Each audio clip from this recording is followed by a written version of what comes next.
Salut à tous, on se retrouve pour le deuxième débrief de la soirée, l'Atlético contre le Bayern Munich. Énorme match bien sûr, donc déjà score final un partout entre ces deux équipes, un but de Félix. Donc l'Atlético pensait tenir voilà, les 3 points vu qu'ils se sont fait égaliser à la 88e minute. Ils sont dégoûtés. Et surtout, si on regarde le classement, les gars, voilà, on va regarder le classement, c'est très important, bien sûr. Donc l'Atlético, s'ils auraient gagné ce match, ils auraient été officiellement qualifiés pour les huitièmes de finale. Alors que là, vu qu'ils ont perdu 2 points en fin de match, Salzbourg a gagné 2 heures plus tôt du côté du Lokomotiv Moscou. Donc Salzbourg revient à 2 points de l'équipe de l'Atlético. Et Lokomotiv peut toujours, je crois, se qualifier soit en Ligue des Champions ou peut-être en Europa League. Tout reste jouable entre ces 3 équipes pour la suite de la LDC, bien sûr. Donc il ne reste plus qu'une journée, ça sera la semaine prochaine. Donc c'est dommage pour l'Atlético. Voilà, ils avaient quasiment la qualif.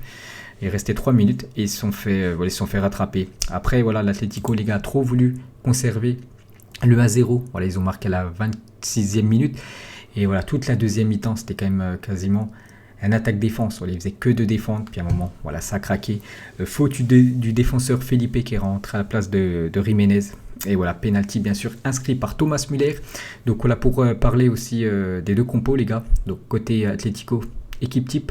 Côté Bayern Munich, il me manquait quand même pas mal de joueurs. Davids n'était pas là, Kimmich blessé, Lewandowski blessé aussi, Neuer ménagé. Donc c'était quasiment l'équipe B, voilà, l'équipe remplaçant là, qui était titulaire ce soir. Ils ont fait le taf quand même, cette équipe du Bayern. Donc fin de série pour eux. N'oubliez pas que le Bayern, c'était 15 victoires d'affilée en Ligue des Champions. Donc fin de série pour eux. Bon après, c'était normal que ça laissait arrêter un jour. Mais voilà, le Bayern, les gars, c'est encore très costaud bien sûr cette année. Avec un grand Süle, les gars. Donc déjà grand en taille. Et grande prestation de sa part. Heureusement qu'il était là, sinon je pense l'Atlético se serait imposé ce soir. On peut voir les stats sinon du match. Donc les stats, voilà, pourcentage de balles, bon, c'est le Bayern qui a un petit peu plus. Voilà, l'Atlético, c'est pas non plus une équipe qui adore garder le ballon. L'Atlético, on sait c'est quoi, où ils sont plus forts. Contre-attaque, ils l'ont prouvé ce soir.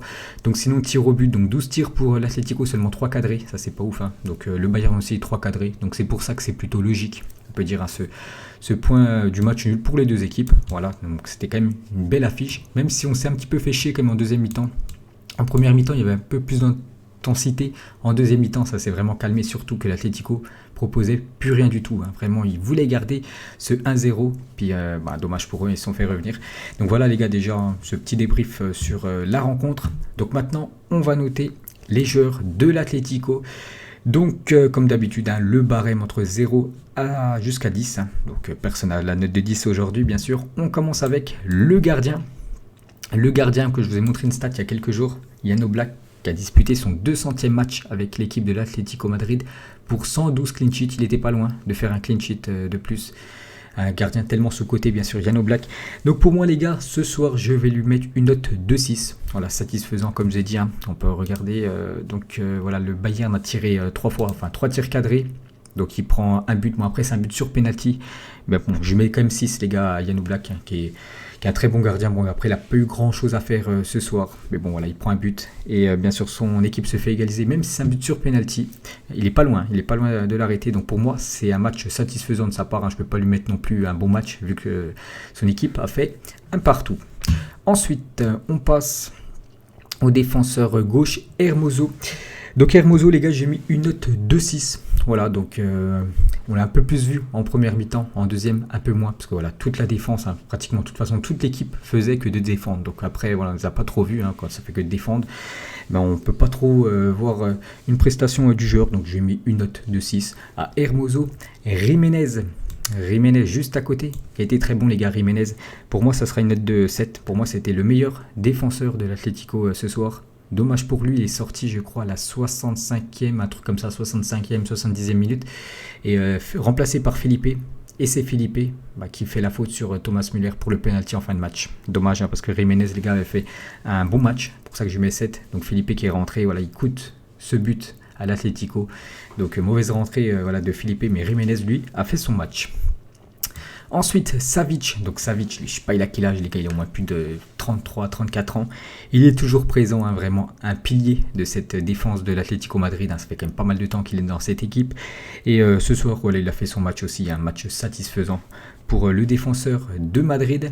Et pour finir, sur la défense, donc défenseur droit, Trippier, donc j'ai mis une note de 6.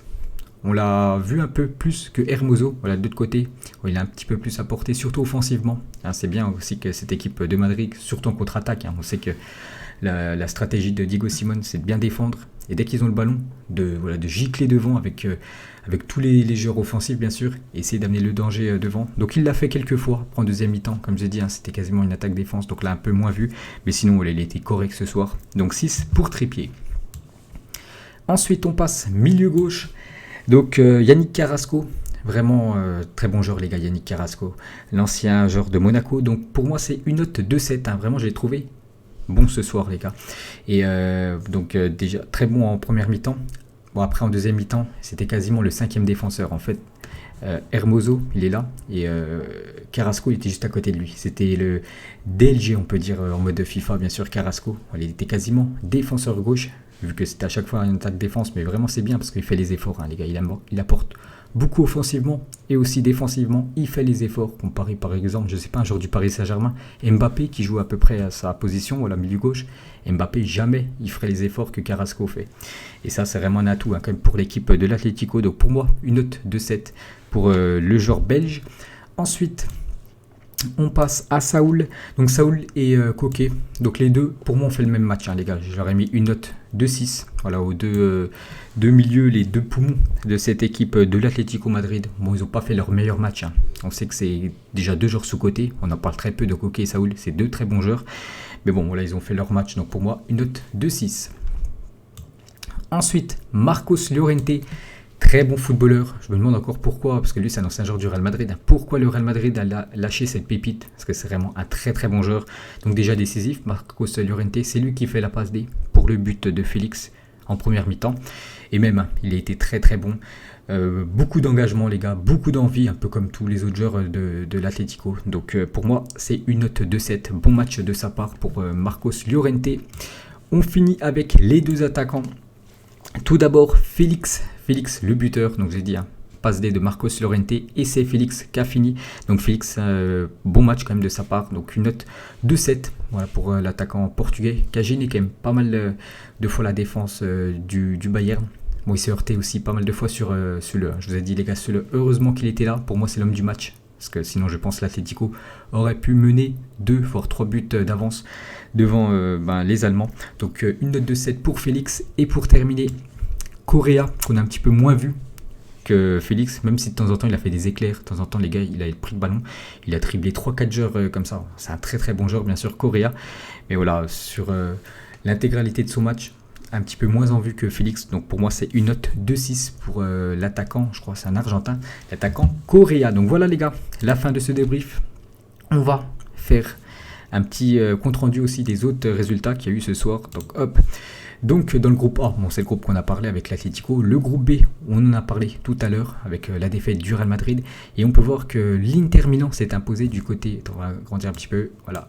L'Inter Milan s'est imposé du côté du Borussia Mönchengladbach. Regardez ce classement les gars. Donc tout le monde peut encore se qualifier. L'Inter qui est 4ème, ils peuvent toujours se qualifier. Donc ça va être très très chaud. Donc le Real Madrid reçoit le Borussia Mönchengladbach. Et l'Inter ira, ou je ne sais plus s'ils vont ou ils recevront l'équipe du Shakhtar. Donc ça va être très très chaud la semaine prochaine. Dans le groupe C, victoire de Marseille. J'ai vu, j'ai regardé bien sûr l'Atlético Bayern, mais j'ai suivi sur résumé texte, un doublé de Payet.